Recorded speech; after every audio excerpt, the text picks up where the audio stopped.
Cerita ajaib dari TP4 Enak Part 2. Berapa nomor rekeningmu? Gak usah, gak. Kau butuh nggak? Berapa nomor rekening? Ya udah, aku transfer. Dan yang adalah, yang nih, kan udah transfer nih. Dia itu menganggap itu bukan utang. Udah dikasih aja aku 60 juta. Yang paling adalah, dia akhirnya nikah sama cewek yang dia curhatin itu. Dapat 2 bulan lah, dia akhirnya nikah sama cewek yang dia curhatin. Ini adalah dia nikah cuma di rumah, bukan di gedung yang mewah dan lain-lain. Karena aku nggak tahu backgroundnya dia selama ini seperti apa. Karena dia teman SD ku oke, tapi di SD juga jarang ngobrol dan udah nggak ketemu lama. Aku nggak tahu dia sekarang seperti apa. Nggak ada ngobrol masalah dia kerja apa, nggak ada.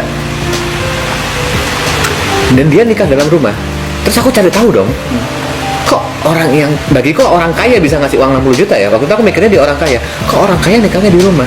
Setelah aku cari tahu, ternyata itu tabungan dia untuk nikah. Wah, itu aku sumpah, Pak, tabungan dia untuk nikah dikasihin ke aku cuma-cuma. Dan itu datang pas banget di saat aku butuh. Besok ini mau ada ngecor, aku butuh banget, dia datang random.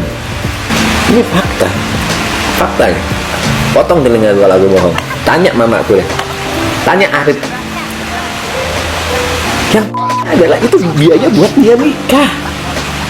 Dia udah siapin biaya buat nikah dan lain-lain, dan itu dipakai untuk ngasihin ke aku. Akhirnya dia nikah dalam rumah, nggak ada pesta, nggak ada, ya ada pesta cuma ngundang keluarga terdekat ya. Aku datang.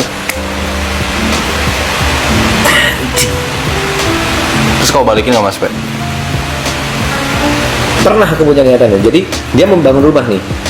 Ya udah aku bangunin, nggak usah kau bayar aku yang ngelangin gitu. Karena aku hitung waktu itu biayanya 120 dan aku punya duitnya. Marah-marah dia. Kalau mau profesional aja deh. Karena memang dia lagi naik juga. After nikah dia naik banget.